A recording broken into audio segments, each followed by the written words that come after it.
बिस्मिल्लाहिर्रहमानिर्रहीम, अस्सलाम वालेकुम। मैं हूं आपका होस्ट चौधरी इरफान ज़ेर, आपको स्पोर्ट्स जोन में वेलकम कहता हूं। नाज़रीन, क्रिकेट के हवाले से बात करें तो पाकिस्तानी टीम ने ज़िम्बाब्वे के अगेंस्ट सेकंड मैच में 10 विकेटों से विक्ट्री हासिल की।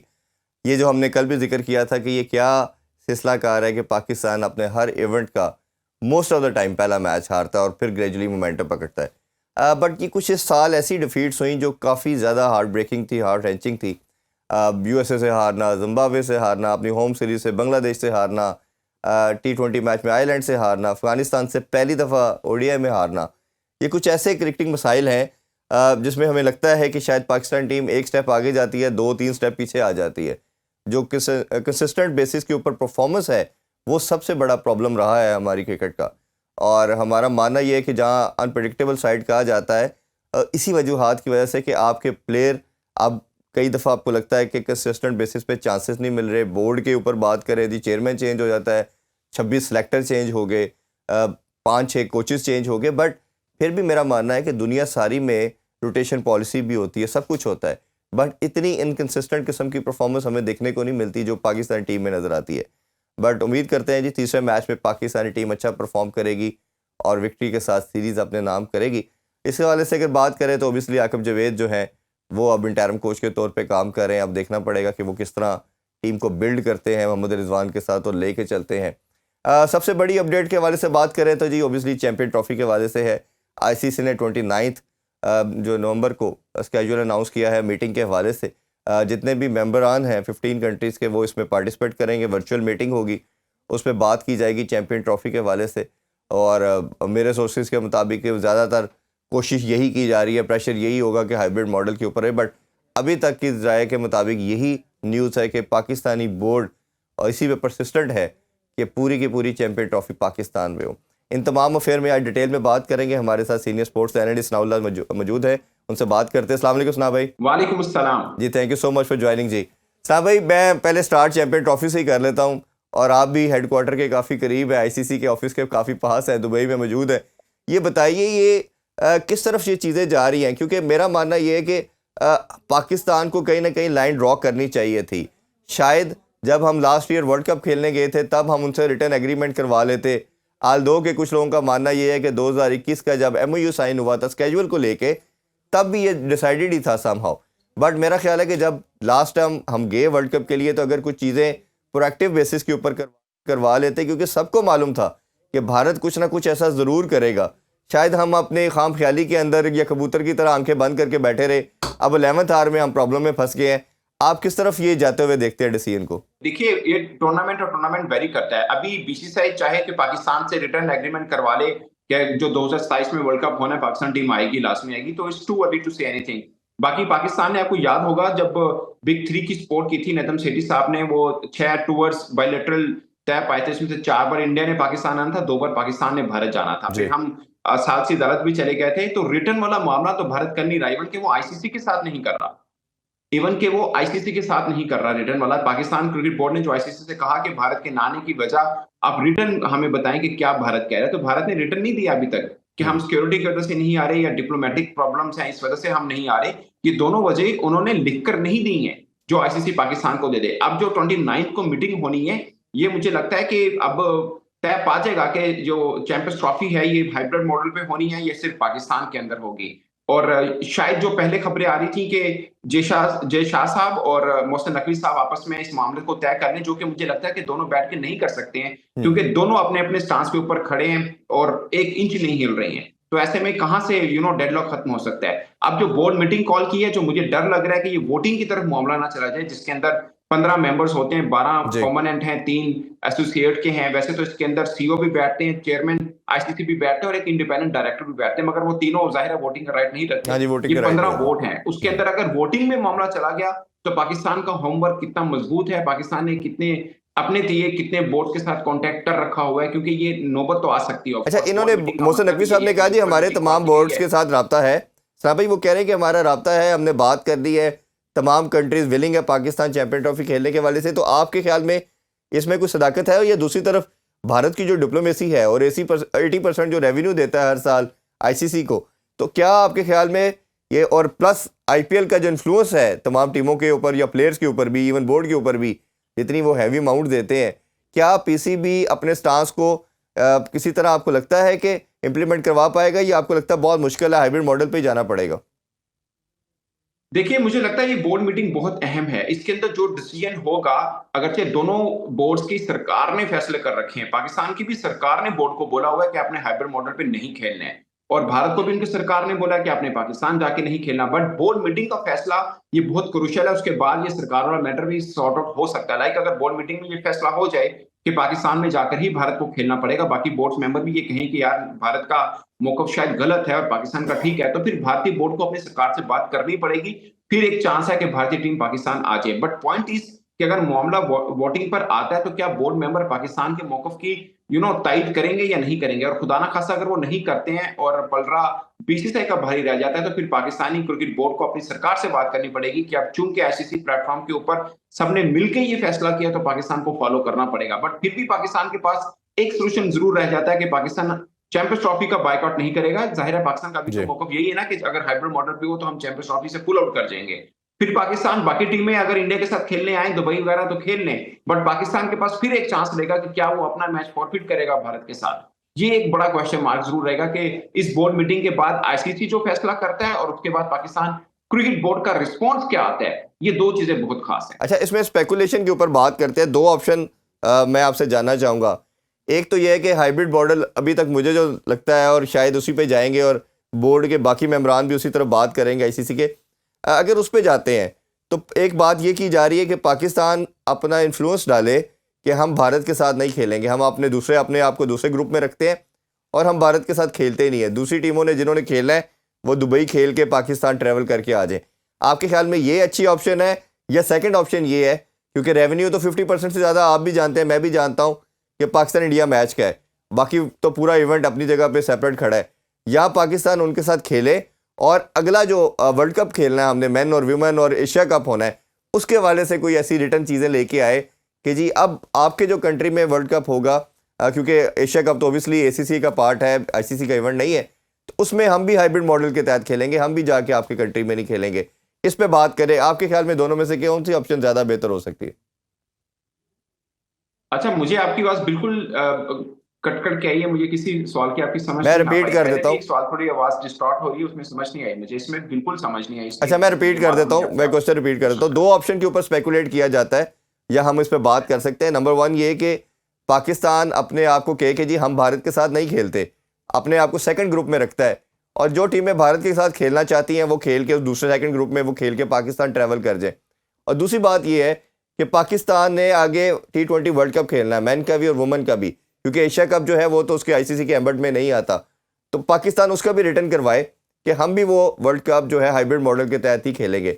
दोनों में से बेहतर ऑप्शन आपके ख्याल में कौन सी पाकिस्तानी बोर्ड को ऑप्ट करनी चाहिए? देखिए, अगर पाकिस्तान इस चीज पे, ये मैंने पहले भी एक बार शायद आपके के साथ था कि पाकिस्तान अगर इस चीज पे है कि हमने हाइब्रिड मॉडल के ऊपर इसलिए मतलब हम नहीं खेलते कि मतलब कि हमको पाकिस्तान गया भारत में, बट भारत पाकिस्तान क्यों नहीं आ रहा। तो अगर पाकिस्तान को ये पेशकश की जाए आईसीसी की तरफ से कि ठीक है आप हाइब्रिड मॉडल पर भारत के साथ खेलिए, आइंदा आपको अगर भारत नहीं जाना है तो भारत के साथ मैचेस जब तक आपके पॉलिटिकल डिफरेंसेस चल रहे हैं तो आप भारत के साथ मैच भी आप न्यूट्रल पे खेलिए। अदरवाइज मुझे लगता है कि 2027 वाला वर्ल्ड कप वैसे भी को होस्ट है श्रीलंका से, तो जी। भारत को ऐसा इतना शायद इशू ना हो। अगर हो कि पाकिस्तान की टीम भारत आए उनके लिए तो बड़ी मानी रहेगी, बट वो मैच फिर भी हो सकता है कि वो श्रीलंका में जाके खेले, वैसे भी वो को होस्ट है और फ्लाई कर सकता है श्रीलंका। इंडिया जो है श्रीलंका जा सकता है। जैसे आपको याद होगा वर्ल्ड कप 2015 वाला जो ऑस्ट्रेलिया था अपना मैच खेलने वो ऑकलैंड गया था, न्यूजीलैंड और ऑस्ट्रेलिया दोनों को होस्ट कर रहे थे, तो ऑस्ट्रेलिया ऑकलैंड गया था। फिर फाइनल जो हुआ था वो मेलबर्न में हुआ था, न्यूजीलैंड फ्लाई करके ऑस्ट्रेलिया आया था। तो को होस्ट के अंदर तो मसला नहीं है, भारत भी श्रीलंका जा सकता है पाकिस्तान के साथ मैच खेलने के लिए। मुझे लगता है कि भारत को इस तरह इतना मसला नहीं होगा, बट पाकिस्तान को ये चीज बेहतर करनी है कि आइंदा इवेंट है, जैसे आपने एशिया कप का जिक्र किया, ये दूसरे जितने भी मामला हैं, चैंपियंस ट्रॉफी, वर्ल्ड कप या जो भी है, क्योंकि 2031 के बाद हो सकता है पाकिस्तान को फिर कोई इवेंट मिल जाए। अगर पाकिस्तान को इवेंट मिलता है तो क्या भारत का मामला वही रहेगा और फिर बीच में जो एशिया कप वाला है, आई डोंट थिंक सो कि आईसीसी एशिया कप के अंदर इतना इंटरफेरेंस करे। वैसे अब एशिया कप की सदारत भी पाकिस्तान को मिलने वाली है, पाकिस्तान होगा इस पे, तो ये मामला एसीसी के अंदर ही हल होने जो एशिया कप वाले मामला हैं। बाकी जो आईसीसी इवेंट वाले मामला हैं वो ऑफ कोर्स ये सिर्फ एक इवेंट को लेकर नहीं होगा, इसको लेकर फिर आगे भी डिजाइन किया जाएगा कि पाकिस्तान और भारत के जो मैचेस हैं इसको किस तरह से हतमी शक्ल दी जाए, ताकि कोई भी इवेंट है। आपको याद होगा वर्ल्ड कप 2023 और ये चैंपियंस ट्रॉफी, ये वो वाहिद आईसीसी का इवेंट है जिसके अंदर इतने मसाइल खड़े हुए हैं। अदरवाइज अब वर्ल्ड कप उससे पहले देख लें, 2022 जी। वाला देख लें, 2015, 2019, ये सब के सब वर्ल्ड कप 3-3, 6-6 माह पहले सब कुछ डिजाइन हो जाता था, सब चीजें बन चुकी होती थी। हम्म। सिर्फ ये भारत और पाकिस्तान के अंदर जो इवेंट होता है उसके अंदर थोड़ा सा प्रॉब्लम रहता है। आईसीसी को भी जाहिर है, उसका अपना इवेंट है, वो चाहेगा कि इस मामले को अच्छी तरह से हल किया जाए ताकि आइंदा आने वाले टाइम पे इन दोनों देशों में कोई इवेंट हो तो मसला ना हो। अच्छा, एक लास्ट ऑप्शन के ऊपर भी बात हो रही है कि पाकिस्तान के पास अब राइट है, अगर किसी तरह भी उसका राइट इन्फ्रिंज किया जाता है और आईसीसी कहता है कि जी ये हाइब्रिड मॉडल है होगा या कहीं और इसको शिफ्ट करते हैं, तो Pakistani international court of justice में जा सकता है, क्लेम कर सकता है, एमओयू दिखा सकता है कि ये देखें आईसीसी की तरफ से था और आईसीसी भी बेंड हो रहा है, हमेशा की तरफ उसकी जो टेंडेंसी है वो रहती भारत की तरफ है। तो क्या आपको लगता है पीसीबी के अंदर इतनी पावर है, इतनी वो एनर्जी दिखा सकता है, या ये सिर्फ बातों की हद तक है, पीसीबी ऐसा कुछ नहीं करेगा? देखिए, जब अब बोर्ड मीटिंग हो जाएगी, उसमें जो फैसला हो जाएगा, उसके बाद पाकिस्तान क्रिकेट बोर्ड का जाना, शायद मुझे लगता है कि पाकिस्तान का थोड़ा सा इशू रहे और पाकिस्तान क्रिकेट बोर्ड वाइजली ये डिसाइड करे कि हम नहीं जाना चाहिए। क्योंकि जब सब बोर्ड मिलके सबके सब बैठे हैं ना, उसमें परमानेंट मेंबर्स भी हैं, एसोसिएट मेंबर्स भी हैं, पूरा बोर्ड है जो डिसाइड करता है हर चीजों को। अगर वो डिसाइड कर रहा है, उसके अगेंस्ट जाना शायद थोड़ा पाकिस्तान की पोजीशन को कमजोर करेगा। आपको याद होगा, नजम सेठी साहब गए थे सालसी अदालत में, तो जी। पाकिस्तान को वहां पर हार हुई थी, क्योंकि उन्होंने बोला था कि जब सरकार मना कर रही है तो फिर वो बोर्ड कैसे अपनी टीम को लेके आ सकता है। सेम स्टेज बन जाएगी यहाँ पर भी। अगर पाकिस्तान अदालत चला भी जाता है तो फिर बीसीसीआई वही कहेगा कि हमें हमारी सरकार ने मना किया है। अब चूंकि जो आईसीसी का रूल है उसके मुताबिक भी अगर सरकार मना कर देती है तो टीम नहीं आ सकती। अलग बात है कि उस वक्त भी पाकिस्तान ने मांग की थी कि बीसीसीआई हमें लिखा हुआ लेटर दिखाए सरकार का, जिसके अंदर मेंशन किया हो कि पाकिस्तान आपने नहीं जाना। उस वक्त भी बीसीसीआई ने कोर्ट में भी पेश नहीं किया था, अब आईसीसी में भी पेश नहीं कर रहा। और अगर पाकिस्तान जाता है, आई डोंट थिंक सो कि मतलब पाकिस्तान को बहुत ज्यादा फायदा मिलने वाला है। लेकिन सना भाई तो इसलिए कि देखें, पाकिस्तान जब अपनी लिए पूरी कोशिश कर 2023 के वर्ल्ड कप में हमने जाना था तो हमारे भी रिजर्वेशन थे, और खासतौर पे गुजरात में जो मैच खेलना था उस पर बड़ा कंसर्न था। तो आईसीसी की तरफ जी। से इम्प्लीकेशन की बात आना शुरू होगी कि पाकिस्तान को रेवेन्यू मिलेगा, पाकिस्तान के रेटिंग पॉइंट ड्रॉप हो जाएंगे, पाकिस्तान की रैंकिंग नीचे चली जाएगी, आगे जो शेयर है वो कम मिलेगा और आपको होम सीरीज भी नहीं मिलेंगी। तो डिफरेंट इस तरह की न्यूज़ हर चैनल पे, हर जगह पे हमें सुनने को मिली कि आईसीसी ने ये बातें कर दी। अब ये रूल हम सब जानते हैं कि भारत उनका कमाऊ पूत है, वो भारत को नहीं कह सकता, बट अपनी ऑथेंटिसिटी कहीं तो शो करनी है, अथॉरिटी आईसीसी ने कहीं तो बतानी है। तो आपके ख्याल में कुछ आईसीसी ऐसा कह सकता है भारत को, या बिल्कुल ऐसा नहीं कुछ होगा? देखिए, ये जो कानून होते हैं ना, ये जाल छोटी मछलियों को फंसाने के लिए होते हैं। बड़ी मछलियां तो इस जाल को काट के निकल जाती हैं। ये सेम पाकिस्तान और भारतीय बोर्ड की बात करें तो इस तरह से है। अब आप देखिए 29 को मीटिंग क्यों रखी गई है, क्योंकि 1 दिसंबर से गद्दी संभालनी है जयशाह साहब ने, और वो नहीं चाहते कि जब वो गद्दी संभालें तो चैंपियंस ट्रॉफी का कोई भी इशू पड़ा हो। कम से कम ये जो टीमों का आने जाने और शेड्यूल वाला इशू है, ये वाला कम से कम ना सामने खड़ा हो। इसलिए इस मामले को 29 को निपटाया जा रहा है। तो आप अब कब आईसीसी को आईसीसी समझ रहे हैं? मैं तो हमेशा इंडियन क्रिकेट काउंसिल समझता हूं उसको, और दुनिया भर के लोग इसको इंडियन क्रिकेट काउंसिल समझते हैं। और हम बीइंग पाकिस्तानी समझते हैं कि शायद भारत कर रहा है तो हम ज्यादा फील कर रहे हैं। आप बाकी बोर्ड की भी एग्जांपल उठा के देख लें, बाकी बोर्ड भी बहुत ज्यादा तगड़े नहीं है बीसीसीआई के सामने। अभी इंडिया ए टीम ने मैच खेला ऑस्ट्रेलिया ए के खिलाफ, ईशान किशन की जो लैंग्वेज थी, किसी आपकी ए टीम के किसी खिलाड़ी की होती तो देखिए क्या उसके ऊपर जुर्माना होता, क्या कुछ होता। ऑस्ट्रेलिया बोर्ड ने क्या किया उसके ऊपर? सब बीसीसीआई से डरते हैं, ये खुला सच है। हमें फील ज्यादा इसलिए होता है कि हम पाकिस्तानी और वो भारतीय, सिर्फ ये वजह है। अदरवाइज आईसीसी की वर्थ तो खत्म हो चुकी है ना, न्यूट्रलिटी आईसीसी की कहां रही है? आप सोचिए, कोई ओआईसी का इवेंट हो, कोई फीफा का इवेंट हो, दुनिया की जोन सी मर्जी बड़ी टीम हो, वो इनकार करे तो वो टीम बाहर होगी, वो इवेंट डिस्टर्ब नहीं होगा। मगर क्रिकेट की मजबूरी ये है कि 80% पैसा एक ही देश से आता है, जबकि हम ओआईसी और फीफा की एग्जांपल लेते हैं, वहां पर हर देश से कुछ ना कुछ आता है, इसलिए उनको बहुत ज्यादा फर्क नहीं पड़ता।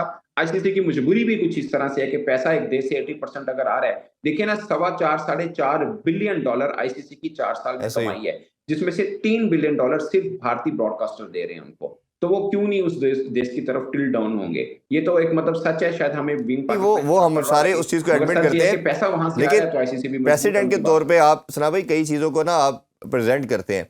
प्रेसिडेंट ये है कि दुनिया की तमाम टीमें पाकिस्तान आ रही हैं, भारत की तमाम टीमें जैसे डेविस कप के लिए वो लोग आए, टेनिस खेलने के लिए आए, उनके जो कबड्डी के प्लेयर वो आते रहे, एमए फाइटिंग लास्ट मंथ अभी खेल के गए।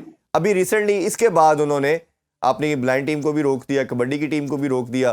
तो ये तो जो पास का हमारे पास प्रेसिडेंट मौजूद है, क्या हम उसको प्रेजेंट नहीं कर सकते कि हमारे पास ये देखे जी हमने हर जगह किया, भारत भी भेजता रहा है। ये प्योर एक वो पॉलिटिकल चीज पोलिटिसाइज करके जो जान के पाकिस्तान क्रिकेट को डेंट कर रहे हैं। देखिए, मुझे नहीं लगता कि आईसीसी के प्लेटफ़ॉर्म के ऊपर हम बेसबॉल, गोल्फ की या टेनिस की या कबड्डी की एग्ज़ाम्पल दे सकते नहीं, हैं। ये इंटरनेशनल एक कोर्ट ऑफ मैच जस्टिस एक के हवाले से बात कर रहा हूँ मैच के ऊपर तो मैं। हाँ जी, मैं उसके उस हवाले से सॉरी? बात कर इंटरनेशनल कोर्ट ऑफ जस्टिस के हवाले ठीक से है। बात कर रहा हूँ कि पाकिस्तान उधर भी तो कोर्ट कर सकता है। आईसीसी तो ऑब्वियसली इन चीज़ों को नहीं सुनेगा। नहीं, तो पाकिस्तान ने पहले भी एग्ज़ाम्पल्स दी थी। हुँ। पाकिस्तान ने पहले भी जब ये नज़म शरीफ साहब गए थे, उस वक़्त भी एग्ज़ाम्पल दी थी और हम ये शो करने की कोशिश कर रहे थे कि पॉलिटिसाइज़ किया जा रहा है। यू नो कि स्पोर्ट्स के अंदर कोई भी सरकार पॉलिटिकली इंटरफेरेंस नहीं कर सकती। मैं यही कह रहा हूँ कि इसलिए बीसीसीआई रिटर्न नहीं देता। अगर उनको उनको ये दे दें कि सिक्योरिटी इश्यू है, तो फिर न्यूट्रल जो सिक्योरिटी एक्सपर्ट है, उसकी राय ली जाती है, तो ये वाला मौक़िफ़ उनका गलत हो जाएगा क्योंकि ऑस्ट्रेलिया जा रहा है, न्यूज़ीलैंड जा रहा है, साउथ अफ्रीका जा रहा है, इंग्लैंड जा रहा है। तो वो सिक्योरिटी कंसर्न उनको नहीं है, सिर्फ़ भारत को है। और जी। दूसरी बात, अगर वो ये कहें कि हमें हमारी सरकार ने मना कर दिया है, तो सीधा-सीधा एडमिशन है कि पॉलिटिकल इंटरफेरेंस हो रही है आपके नहीं तो स्पोर्ट्स के सरकार मामलों ने में, क्या जो क्रिकेट कि की टीम को तमाम मना खेलों कर की रहा है? तंजीमों जनाब एक की क्वेश्चन जो ये आता है, आइन की खिलाफवर्जी है। हाँ, तो क्रिकेट टीम को ही सरकार मना करती है और किसी टीम को मना नहीं करती। तो ये भी एक बड़ा अजीब चीज़ है कि बाकी टीमों को आने के लिए परमिशन देती रही है सरकार और क्रिकेट के लिए मना करती है। अभी एक छोटा-सा ब्रेक लेते हैं जी। ब्रेक से वापस आके पाकिस्तानी टीम की विक्ट्री के हवाले से करेंगे और ये पाकिस्तानी टीम की जो इनकंसिस्टेंट परफॉर्मेंस है, इस हवाले से बात करेंगे। Stay with us. Welcome back के स्पोर्ट्स। हम बात कर रहे हैं पाकिस्तान क्रिकेट के हवाले से। इस्लाम भाई, जैसे चैंपियन ट्रॉफी की तो बात कर ली, अब पाकिस्तान टीम की भी बात करते हैं। एक साल में जिस तरह मैंने इंट्रो में जिक्र किया, हमने काफ़ी ज़्यादा डिजास्टर क्रिकेट का देखा और शायद हमने अपनी क्रिकेट की रॉक बॉटम को भी हिट किया। वो डिफीट हमें मिली जो शायद पास्ट 77 ईयर में जिस तरह की डिफीट नहीं मिली। हर वो चीज़ हुई, आयरलैंड से पहली दफ़ा हारना, बांग्लादेश से पहली दफ़ा वाइट वॉश होना अपने होम ग्राउंड पे, अफगानिस्तान में ओडीआई में से पहली दफ़ा हारना, अभी रिसेंट जिस तरह जिम्बाब्वे से भी हम पहला ओडीआई हारे। तो ये एक बड़ी यूनिक चीज़ें हुई हैं। मेरे कल शो में नसीम राजपूत साहब थे, उन्होंने कहा कि ये जो डिफीट है, और क्योंकि मैं अक्सर फॉलो ऑब्वियसली क्रिकेट ही करते हैं हम लोग, 90% में स्टैट देख रहा था कि पहला मैच तो हम मस्त हारते हैं। तो नसीम राजपूत साहब ने कहा, वो बड़े सीनियर जर्नलिस्ट हैं, उन्होंने कहा जी ये आकब जवेद को मैसेज दिया है प्लेयर पावर ने कि आप जितने मर्जी स्ट्रॉन्ग हो, जितने मर्जी आप बातें कर लें, हमारी मर्जी, हम जो चाहें वो कर सकते हैं। तो आप किस तरह इस पहली डिफीट को देखते हैं? विक्ट्री की तरफ मैं बाद में आऊँगा। देखिए, हमने मुख्तलिफ आप पूरे 2 मैचेस को देखें तो हमने 5 डेब्यू करवाए हैं। हुँ, अभी तक ज़िम्बाब्वे की अगर अक्टूबर की हम बात करते हैं। हमारे में प्रॉब्लम क्या है, हम जब यंगस्टर्स को चांस देते हैं, तो हम गलत तरीके से दे रहे हैं। आप हसीबुल्लाह के 9 शो हैं, जिसमें से 7 एज़ ए ओपनर हैं। आप उसको छठे नंबर पे ट्राई आउट कर रहे हैं और फिर 1 मैच लाने के बाद आप उसको ड्रॉप भी कर रहे हैं। आप कॉन्फिडेंस लेवल तो खुद गिरा रहे हैं। मैं हमेशा अभी जो पाकिस्तान का टीम का कॉम्बिनेशन बना है, बहुत अच्छा बना है। इसमें सिर्फ 2-3 बॉलर ऐड कर लें आप, जिसमें से आकिब जावेद कर लें, मोहम्मद अली या मीर हमजा या खुर्रम शहजाद में से कोई एक आधा बॉलर आप ऐड कर लें। आप ना शामिल करें नसीम शहीन को, इवन हारिस रऊफ को भी जब आप साउथ अफ्रीका जाएँगे। आप इनको ट्राई आउट कर लें, आपको अच्छा रिजल्ट मिलेगा, बुरा नहीं मिलेगा। अच्छे रिजल्ट का मतलब जीत नहीं है, अच्छे रिजल्ट का मतलब है आपको अच्छी चीज़ें मिल जाना, जो हुँ। आपको दूसरी टीमों अपनी मेन टीम के साथ कंबाइन करके एक मजबूत टीम बना सकते हैं आप। इवन कि आप बाबर आज़म को भी शामिल ना करें, तो मुझे ज़्यादा तौर पे लगता है कि कोई फ़र्क नहीं पड़ता, आप सीरीज़ भले हार भी जाएँ। हमारा प्रॉब्लम क्या है, हम ट्राई आउट भी करना चाहते हैं और हम हारना भी नहीं चाहते हैं। आप पहला वनडे देखें, आपको लगता है कि आप अपने यंगस्टर्स की वजह से हारे हैं। आपने गलत कॉम्बिनेशन खिलाया, आप हारे। आपने 3 फास्ट बॉलर खिलाए, दूसरे वनडे मैच में आपने 2 खिलाए। एक्चुअल में 1 फास्ट बॉलर खिलाया, 1 तो आपका ऑलराउंडर था। जी। उसमें भी दोनों बॉलर्स को मार हुई, बाकी स्पिनर्स ने अच्छी बॉलिंग की है। तो पिच रीडिंग में थोड़ा प्रॉब्लम हुआ। दूसरा, पाकिस्तान की टीम मैनेजमेंट देखें, 3 है, head coach, assistant coach, batting coach, तीनों को तीनों फास्ट बॉलर हैं। मतलब तीनों के तीनों बॉलर्स हैं एक्चुअल में। और आपका वो बैटिंग कोच भी उसी के अंदर शामिल हो जाते हैं। आपका कॉम्बिनेशन, ये लड़के बुरे नहीं है, आप कॉम्बिनेशन गलत खिला रहे हैं। इवन कि मैंने इमर्जिंग कप कवर किया यहाँ पे ओमान में, जो जी। पाकिस्तान हार गया था, श्रीलंका से हारा है। आप यकीन माने, जो 15 लड़के थे, अगर अव्वल तो वो 15 भी मुनासिब नहीं थे, उसमें से 1 2-3 लड़के और ऐड ऑन हो जाने चाहिए थे। जैसे जहां दाद को आपने ऑस्ट्रेलिया भेजना था, तो इधर भी भेज लेते। आप आकिब शहीद को भी हुँ। शामिल कर सकते थे, शायद वो इंजर्ड थे उस वक्त। पॉइंट इसके जो 15 हैं, उसमें भी अवेलेबल आप 11 सही नहीं खिला रहे हैं। जो आपने ज़िम्बाब्वे में देखा, अवेलेबिलिटी आपके पास जो थी, उसमें क्या आपके मुताबिक कॉम्बिनेशन ठीक था 11 का, जो हमारा नहीं। खेला? अगर आपने हुँ। मिडल ऑर्डर में किसी यंगस्टर को चांस देना है, तो आप वो उसको देंगे ना, जो मिडल ऑर्डर खेलता है, जैसे और तैयब तैयब ताहिर ताहिर है। ऐसा तो लड़का आप है, उसको मेरा मानना क्यों, है कि आप सही एक सही ओपनर सिलेक्शन को आपकी। मेकशिफ्ट हाँ। बनाकर आप सॉरी? तैयब ताहिर का मैं बड़े अरसे से कह रहा हूँ कि आपको 5वें छठे नंबर पे ऐसा बैटर चाहिए जो इनिंग्स बिल्ड भी करना जानता हो, बड़ी शॉट्स भी मारता हो। वो आइडियल कैंडिडेट है। अब आपने एग्ज़ैक्टली, उसको खिलाया। हाँ, हारिस सोहेल के बाद तो हमारे एग्ज़ैक्टली। पास इस और नंबर पे आप प्लेयर ही कोई नहीं आया। सही कह रहे हैं आप, सही कह रहे हैं। और आप देखिए, आप हसीब को उठा के आप छठे नंबर पे लेके आ रहे हैं। और मैं अगेन एक बात करूंगा, तैयब ताहिर का भी छठे नंबर पे नहीं खेलता, वो भी चौथे नंबर पे जी। खेलता है। आप किसी यंगस्टर को जगह दे रहे हैं, तो आप किसी सीनियर को चाहिए कुर्बानी भी दें। मिसाल के तौर पर, अगर खुद रिजवान है, वो 5वें पे चले जाएं, तैयब ताहिर को चौथे पे खिलाएं। आप हुँ। उनको छठे नंबर पे खिलाने का, क्रिकेट का, पाकिस्तान की क्रिकेट टीम में खेलने का मतलब है सीधा सीधा अजाब, क्योंकि आपके ऊपर जल्दी आउट हो जाते हैं या मैच वहां पे फंसता है या बनाना होता है आपने जी। बास का, बल्कि अक्सर स्ट्राइक रेट तगड़ी चाहिए होती है और आप एक यंगस्टर को जिसको उसकी अपनी पोजीशन भी नहीं है, आप अज्यूम कर रहे होते हैं कि यहाँ पे आके वो रन करे। जैसे इरफान नियाजी के ऊपर हमने डाल दिया था ऑस्ट्रेलिया वाले मैचेस कि ये हुँ, हमें जितवाएं। अब एक यंगस्टर है, जितना मर्जी अच्छा हो, मैं आप देखिए बुमराह की मैं एक स्टैट देख रहा था, आपको मालूम है बुमराह ने पहले 17 मैच 17 मैचेस सीना कंट्री में खेले हैं, ऐसे एक ही। मैच उसने भारत या एशिया कंडीशन में नहीं खेला, पहले 17 मैच। जायसवाल की आज सब एग्जांपल दे रहे हैं, जायसवाल ने 15 टेस्ट मैच खेले, सिर्फ 5 मैच आउट ऑफ भारत खेले। हुँ, तो आप दूसरों को देखें वो कैसे ग्रूम कर रहे हैं और आप अपने आप को देखें आप कैसे ग्रूम कर रहे हैं प्लेयर्स को। हुँ। आप लड़के अच्छे होते हैं, बुरे नहीं होते, बट आप उनको थोड़ी कंड्यूसिव एनवायरनमेंट में खिलाते हैं, उनका कॉन्फिडेंस बहाल करते हैं, उसके बाद भले आप शेर के सामने डाल दें, कोई फर्क नहीं पड़ता। बट आप अच्छा लड़का आप बुरी कंडीशन में हसीबुल्ला आपके डोमेस्टिक में ओपनिंग पोजीशन में अगर 2-3 लड़कों का नाम ले उसमें ये नाम आता है। बट आप उसको छठे नंबर पे खिलाएंगे टी20 में, चौथे नंबर पे खिलाएंगे तो उसके साथ ज्यादती। मैं जाते हुए समझता हूँ हसीब को टी20 तो खिलाए ना, जी। वनडे में रन किया आप उनको वनडे ही खिलाएं और ऊपर खिलाएं। आप अब्दुल्ला शफी को रेस्ट देना चाहें उनको दे दें, आपने स्टैन को रेस्ट देना उनको दे दें, किसी को भी रेस्ट दे दें, कोई फर्क नहीं पड़ता। आप हसीब को ट्राई आउट करना चाह रहे हैं ना एक बेंच स्ट्रेंथ को हुँ। बेहतर करने के लिए, तो आप ओपन में करें, आप नीचे क्यों कर रहे हैं उसको? ये है, मुझे लगता है कि हम ये तो यंगस्टर को ट्राई असना आउट भाई करने के नाम पे इंटेलेक्चुअल कैसे गलत डिसऑनेस्टी जो है ना करते हैं, इससे बेकार होती है। हमारे कल्चर में इंटेलेक्चुअल डिसऑनेस्टी, मेरा मानना ये कि 3-4 साल में सबसे ज़्यादा जो डेट पाकिस्तान क्रिकेट को पहुंचाया है वो डिसऑनेस्टी ने किया है कि आपने बच्चों को एक तो चांस ना देना, देना भी तो उन कंडीशन में चांस देना कि जहां उनके लिए सूटेबल नहीं है, कंड्यूसिव नहीं है। तो ये एग्जैक्टली। तो बड़े अक्सर हमारे पास अगर लिस्ट में नाम लेना शुरू करूंगा तो 15-20 लड़कों के नाम आ जाएंगे। अच्छा, अगर थोड़ी सी हम बात करें तो इस फाइंड की बात कर लेते हैं। फैसल अकरम, और ये भी बड़ा इंटरेस्टिंग स्टैट मैं देख रहा कि पहला Pakistani left arm chinaman bowler आया है जिसने अभी पाकिस्तान को रिप्रेजेंट किया है। और एक डिबेट होती रही पहले, हमारे कोचेस भी कहते रहे, अदर महमूद साहब ने इंग्लैंड सीरीज़ में कहा कि पाकिस्तान के पास स्पिनर नहीं है, और हमारे नुमान और साजिद ने आके हमें विक्ट्री दिलवाई। आके भाई से मेरी कुछ दिन पहले बात हो रही थी, उसने कहा हमारे पास अच्छा खासा टैलेंट है स्पिन डिपार्टमेंट के अंदर, ये जान के ऐसी बातें स्टेटमेंट आती नहीं है। और अभी नज़र आया फैसल अकरम, सुफियान ने ऑस्ट्रेलिया में T20 में दोनों ने बड़ी अच्छी बॉलिंग की है। इब्रार ने कल मैच आपको बड़ा अच्छा जिता के दिया, तो टैलेंट इज़ देयर। तो आपको लगता है कहीं ना कहीं ये दोस्ती यारी निभाते रहे और ये जो खूबसूरत टैलेंट, मैं तो इस इवेंट का, ये सीरीज़ का फाइंड जो है फैसल अकरम को कहूँगा, जो कुलदीप की तरह या तबरेज़ शम्सी की तरह उसके पास कंट्रोल था। ये लेफ्ट आर्म बॉलर के लिए खासतौर पे जो रिस्ट आर्म होता है उसके लिए बहुत मुश्किल होता है कंट्रोल करना, और जिस तरह उसका कंट्रोल उस बच्चे का है वो बहुत आउटस्टैंडिंग है। मुझे कहीं ना कहीं लगता है कि रिजवान उनको लेट इंट्रोड्यूस करवा रहा है उसको, जहाँ पहले मैच में भी बहुत लेट लाया गया, कल भी काफ़ी लेट इंट्रोड्यूस किया गया। आप किस तरह देखते हैं हमारे स्पिन डिपार्टमेंट को?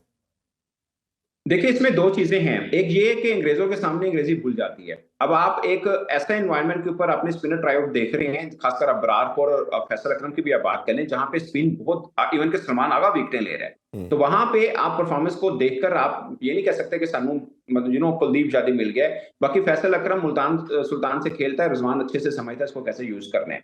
हमने इनको देखना है, यही अबरार थे जो टेस्ट खेले और हमने बोला ये बिल्कुल मतलब है ही नहीं इंटरनेशनल मेयार के बॉलर, हम ही थे ना, सब लोग बात कर रहे जी। थे। अब उनको एनवायरनमेंट वैसा मिला, पिच वैसी मिल गई, टीम कदरे कमजोर मिल गई, तो उन्होंने अच्छी बॉलिंग की है और विकेट्स ली हैं। बट आप अगर मैच सिचुएशन में देखें तो उनकी 4 में से 1 विकेट ऊपर ऊपर वाली है, बाकी सब 6 आउट होने के बाद हैं, हम्म, अगर आप अबरार की देखें। बट अगेन उन्होंने बॉलिंग अच्छी की, बॉलिंग बुरी नहीं की है, फैसल अकरम ने भी अच्छी बॉलिंग की दोनों मैचेस के अंदर। बट इनको देखना है तो आप एशियन टीमों के खिलाफ देखिएगा और उन एनवायरनमेंट में देखिएगा जहां पर पिच जरा बैटिंग फ्रेंडली भी हो, तब हम थोड़ा सा गेस करेंगे। अभी न्यू है, रीड नहीं हुए, तो और वैसे भी जिम्बाब्वे के खिलाफ खेल रहे हैं, तो बहुत ज्यादा हम इनको बहुत ज्यादा वेटेज देना गलत है। बाकी ये बात आपकी ठीक है कि हमने पिछले 3-4 वर्षों में, खासकर जब बाबर और रिजवान का टाइम पीरियड रहा, अगेन उनके ऊपर क्रिटिसाइज ये होता है, वो शायद खुद भी ऑन करते होंगे कि उस पूरे टाइम पीरियड में हमने यंगस्टर्स को ट्राई आउट ही नहीं किया। हम्म, जब ट्राई करेंगे तो समझ में आएगा। लाइक अगर आपने नीदरलैंड के खिलाफ भी बाबर, रिजवान, नसीम, शहीन, हारिस रऊफ, शदाब खान, इन सबको खिलाना है, अपने इंडिया के खिलाफ भी इन्हीं को खिलाना है और नीदरलैंड के खिलाफ भी इन्हीं को खिलाना है, तो आपकी बेस्ट एंड ट्राई आउट कहां पे होगी? आपने जिम्बाब्वे का टूर किया, ये सब खिलाड़ी थे। आपने नीदरलैंड का टूर किया, ये सब खिलाड़ी थे। आपने ऐसा ही है। आयरलैंड का टूर किया, ये सब खिलाड़ी थे। दुनिया में कोई क्रिकेट टीम ऐसा नहीं खेल रही है, कोई क्रिकेट टीम ऐसा नहीं खेलती है। बट हमने ऐसा खेला जिसकी वजह से हमें ये सहना पड़ा, एक आईसीसी का और एक एसीसी का इवेंट, हमें बुरी तरह से हमें मार पड़ी है। अब हम ट्राई आउट करें, मैं इसलिए कहता हूं थोड़ा हमें दिल भी बड़ा करना है। ट्राई आउट करने में अगर आपको हार भी होती है तो उसको भी कबूल करें। हार का मतलब हार नहीं होता, उसमें आपको कुछ चीजें अच्छी भी मिल जाती हैं। फर्ज किया आप साउथ अफ्रीका जा रहे हैं और आप बाबर, शहीन, नसीम हारिस ट्रॉफ के भी इवन के हारिस को खैर कैरी कर सकते हैं क्योंकि वो कंडीशन को सूट करती हैं। इनके बगैर आप चले जाएं, आपको हार भी मिल जाए खैर है, बट आपको उसमें आकिब जावेद अच्छे बॉलर मिल जाते हैं, जहांदाद की शक्ल में आपको अच्छा हम्म, ऑलराउंडर मिल जाता है, या सुफियान मुकीम और फैसल अकरम में से कोई एक बॉलर मिल जाता है, तो आपके लिए विन सिचुएशन है ना कि आप चैंपियंस ट्रॉफी के लिए कोई दो तीन चीजें मिल गई हैं जी आपको। बाकी सुफियान और फैसल अकरम में डिफरेंस ये है, आप देखिए सुफियान को हम टी20 खिला रहे हैं, फैसल को हम वनडे खिला रहे हैं, जी क्योंकि फैसल बॉल को छोड़ रहे हैं, सुफियान खींच के करते हैं, बट टेक्निकली हम कोई क्रिकेटर नहीं, बट आप बेसिक फर्क जो है, क्योंकि मैंने सुफियान को इमर्जिंग कप में भी देखा था ओमान में, इधर भी अच्छी बॉलिंग की थी उसने, मगर वो टी20 इसलिए ले जाता है कि वो थोड़ा तेज बॉल करते हैं, और फैसल अकरम छोड़ के बड़ा एयर में छोड़ के बॉल करते हैं, इसलिए उसको उसमें ट्राउट किया जा रहा है। But Faisal Akram versus Rohit Sharma या कोई इंडिया का बड़ा तगड़ा बैट्समैन वहां पे कैसे बॉलिंग करेगा, तब देखा जाएगा कि वो किस तरह के पर्सपेक्टिव में आते हैं। बट जहां तक बात ठीक है कि उनको अच्छी जगह पे ट्राई आउट किया जा रहा है ताकि उनका कॉन्फिडेंस लेवल थोड़ा और ऑब्वियसली बेहतर इस हो, तरह ही आप और अगले प्लेयर एक को दो ग्रूम मैचेस में करते हैं, और उनको थोड़ा वीक बनाते होगा, हैं। फिर आप इनको बड़ों के सामने भी डालेंगे, हम्म, तो एटलीस्ट कॉन्फिडेंस लेवल तो उनका रहेगा कि हमने इंटरनेशनल क्रिकेट खेली हुई है, और हम्म। थोड़ा सा कि वो डर खौफ टाइप शायद थोड़ा कम रहे उस वक्त। बिल्कुल, और इस तरह आपने अपने प्लेयर को बनाना है, ग्रूम करना है। अभी एक ब्रेक लेते हैं जी, ब्रेक से वापस आके पाकिस्तानी कुछ और पॉजिटिव्स हैं उनके ऊपर बात करते हैं हमारे साथ। Once again welcome back sports on. हम बात करें पाकिस्तान क्रिकेट के हवाले से और जिम्बाब्वे की पाकिस्तान की जो सीरीज़ खेली जा रही है उस पर डिस्कशन कर रहे हैं। अच्छा सराब भाई, अगर बात करें तो बड़ा एक अच्छा ओपनिंग एक हमें पेयर मिलता हुआ नज़र आ रहा है। साइम अब्दुल्ला शफी के हवाले से बात करना चाह रहा हूँ। फ़खर और इमाम की भी हमने देखा पेयर अच्छा परफॉर्म करता रहा काफ़ी टाइम, बट कहीं ना कहीं हमें फिर वही एक प्रॉब्लम दोस्ती यारी वाली नज़र आई। उसको भी ब्रेक किया गया। T20 में बाबर रिजवान करते रहे, स्ट्राइक रेट का मसला आता रहा। अभी हम ODI में तो चले सक्सेस ले रहे हैं, टेस्ट में भी मिलना शुरू हो गई है। आपके ख्याल में क्या हम T20 में भी इन्हीं को अप्लाई कर सकते हैं दोनों को? क्योंकि साइम अयूब की अगर बात करें, उसका तो मेन फोटे ही ये T20 था, और जिस तरह इसने परफॉर्म किया, बट जब टीम सिलेक्शन की गई तो मैंने टीम सिलेक्शन से बात की, उन्होंने कहा जी 22 फेलियर है इसके T20 में, और जिस तरह का उसने फिर परफॉर्म कर दिया ऑस्ट्रेलिया में, टीम पहले अनाउंस हो चुकी थी, बट अभी भी वो टीम का पार्ट नहीं है अभी भी, क्योंकि ओबियसली टीम पहले अनाउंस हो चुकी थी। आपके ख्याल में इसको चांस देना चाहिए T20 में, या अभी नए बच्चों को की तरफ ग्रूम करने की तरफ जाना चाहिए? देखिए टी20 में आपके पास साहबजादा फरहान है, आपके पास हसीब भी हैं, और मुझे लगता है कि टी20 में हमारे पास मार्जिन बहुत ज्यादा है। आपने अभी चैंपियंस ट्रॉफी खेली वनडे फॉर्मेट वाली, टी20 आपके पास बहुत दूर है। अगर आपको जी याद हो, रिजवान ने जो पहली प्रेस कॉन्फ्रेंस की थी ऑस्ट्रेलिया में टी20 से पहले, उन्होंने बोला था कि मेरे पास कुछ प्लान हैं जो मैं ट्राई आउट करना चाहता हूं, अभी तक किसी कप्तान ने नहीं किए हैं, ये उनके अल्फाज हैं। तो वो यही है कि अब आप खुल के खेलें टी20। असल में ना हमारा प्रॉब्लम क्या है, हम हार देखना नहीं चाह रहे होते। आपने अभी साइम का जिक्र किया, साइम ने बड़ी अच्छी परफॉर्म किया है वनडे में, ऑस्ट्रेलिया में भी, और अब अभी जिम्बाब्वे में भी। बट आप एक अगर नोट करें तो शुरू में वो तेज नहीं खेले हैं, वो जी। बाद में तेज खेले हैं, हम्म, तो जाहिर लगा है कि शायद वो सेट होकर अच्छा खेल लेते हैं, तो हम्म, टी20 में वो मार्जिन कम रहता है। और अब साहबजादा फरहान है, उनको गलत कंडीशन के ऊपर आपने ऊपर खिलाया, तो हक तो बनता है कि उस बंदे को आप जिम्बाब्वे और साउथ अफ्रीका पूरा खिलाएं। एटलीस्ट जितने चांसेस बाकियों को मिले हैं 15-20 मैचेस, फिर आप सबको उतने चांसेस दें। आप हसीब को खैर मैं मानता हूं कि आप वनडे में रखें, उनको टी20 में जगह मत दें। आपको अगर ट्राई आउट करना है, अगर आपके पास फखर नहीं है, ऑफ कोर्स जिम्बाब्वे में नहीं है, तो आप सैम के साथ जा सकते हैं, ओपन कर सकते हैं। अब्दुल्ला शफीक भी पहले पाकिस्तान टी20 खेलते रहे, उनके 4 सिफर हैं, जी बट अगेन उनकी मतलब जो एबिलिटी है उनको हम अंडरमाइन नहीं कर सकते, वो अच्छा है। बट अगर आपको ट्राई आउट करना है साइम को एक बार फिर, क्योंकि कॉन्फिडेंस लेवल थोड़ा बेहतर तो हुआ होगा साइम का कि मैं वनडे में रन किए हैं, आप शायद टी20 में भी रन कर सकें, तो आप ट्राई करने में कोई हर्ज नहीं है, क्योंकि टी20 वर्ल्ड कप आपका बहुत दूर पड़ा है। अभी सिर्फ चैंपियंस ट्रॉफी है जो आपके सर पे खड़ी है, वनडे की टीम आपको बनानी है। टी20 में तो एक्सपेरिमेंट जितने आप कर सकते हैं आप कीजिए। लेकिन T20 का मसला ये ना, हमारे पास फ़खर के अलावा कोई ऐसा बैटर ही नहीं है जो पावर हिटिंग जानता हो, और साइम एक ऐसा प्लेयर है जो हमारा जो स्ट्राइक रेट का मसला भी है। अच्छा, एक बड़ी इंपॉर्टेंट डिस्कशन काफ़ी अरसे से अब हो रही है, ओबियसली वो भी मेरा ख्याल है चलेगी थोड़ा अरसा। वो ये है कि सीनियर प्लेयर को जो बाहर बिठाने वाली एक रवायत, आकिब जवेद ही ओबियसली मेन पर्सन है, मेन मैन है जो सारी चीज़ें कंट्रोल कर रहे हैं। इस सीरीज़ में भी ओबियसली शहीन भी नहीं है, नसीम भी नहीं है, और बाबर भी नहीं है। आपके ख्याल में ये बेहतर डिसीजन है? क्योंकि एक काउंटर ओबियसली एक लोगों का ओपिनियन आता है कि नहीं आप किस तरह बाहर कर सकते हैं, लेकिन फास्ट बॉलिंग के पॉइंट में अगर बात करूं तो ये जितने ज़्यादा रन्स कंसीड करने शुरू कर दिए हैं, खासतौर पे T20 में शहीन ने, नसीम ने, वो दुनिया में हमें कोई नहीं मिलती। हमें बुमराह इस तरह मार खाता हुआ नज़र नहीं आता, हमें स्टार्क नज़र नहीं आता, हमें कमिंस नज़र नहीं आता, हमें वुड नज़र नहीं आता। ये जो हमारे बॉलर जिस तरह 3 ओवरों में 40, 45, 50 खाना शुरू कर दिया है, ये बड़ा एक लम्हा फिक्रिया है। पेस भी ड्रॉप हो गई है, स्विंग भी ख़त्म हो गई है, और मैं मानता हूँ कि चले पेस इंजरी से कम हो सकती है, सब कुछ है, बट वेरिएशन आपके पास आनी चाहिए। नया बच्चा जानदार ठीक बॉलिंग कर रहा है, बाकी सही बॉलिंग कर रहे हैं, आप ज़्यादा रन कंसीड कर रहे हैं, तो ये हमारे पेस बैटरी का मसला, इसको कैसे देखते हैं आप?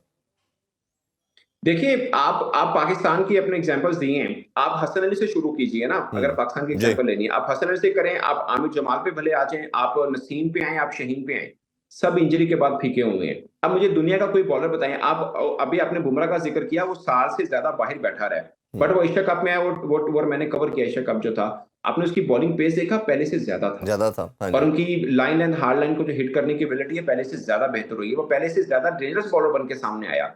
फर्क क्या हुआ, वो वर्ल्ड कप भी मैंने कवर किया जब रमीज राजा चेयरमैन पीसीबी थे, जब शहीन इंजर होकर वापस आए थे, तो पाकिस्तान की उस वक्त थिंक टैंक ने, मुझे ज्यादातर पे लगता है कि गलती की थी। उन्होंने बोला कि 70-80% फिट शहीन भी हमें काम का है बाकी बॉलर की निस्बत, जो कि एक गलत थ्योरी थी। उसके बाद देखिए, आकिब जावेद ने एक बात उस वक्त की थी। आकिब जावेद ने कहा था कि अगर शहीन को खिलाया तो ये शहीन के करियर से खेलने की बात है।